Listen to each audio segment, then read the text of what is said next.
મધ્યાહન ભોજનના સંચાલકો દ્વારા વાપી અને પારડી મામલતદાર સાહેબને આવેદનપત્ર પાઠવીને રજૂઆત કરવામાં આવી।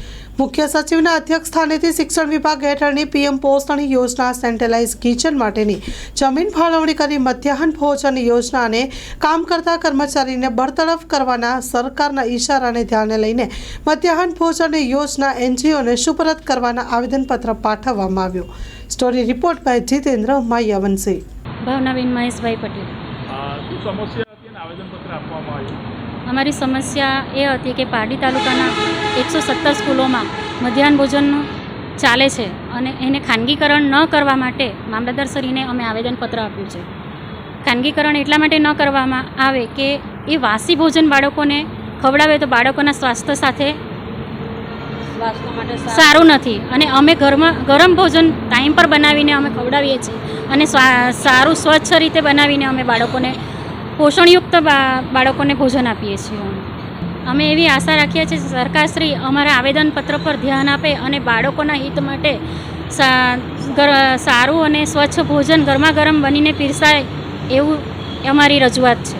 મારું નામ છે ગીતાબેન રાજેશભાઈ પટેલ, ચંડોળ પ્રાથમિક શાળા। આજે તમે આવેદનપત્ર આપ્યું છે, કઈ સમસ્યાને લઈને?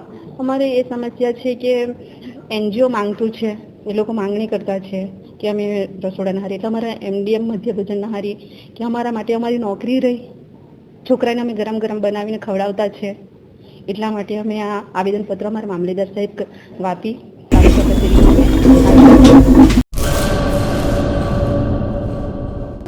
લોન પર ફોન 15 વર્ષ જૂનું ગુરુ મોબાઈલ એન્ડ ઇલેક્ટ્રોનિક્સ।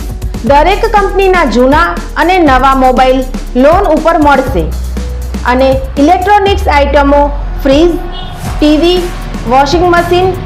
ગુરુ મોબાઈલ એન્ડ ઇલેક્ટ્રોનિક્સ સંતોષી માતાના મંદિર પાસે અને અમારી અન્ય બ્રાન્ચ ગુરુ મોબાઈલ પોઈન્ટ આભા હોટલ નીચે પેટ્રોલ પંપ સામે ભુજ। તો મેળવો લોન પે ફોન અને તમામ ઇલેક્ટ્રોનિક્સ એપ્લાયન્સીસ।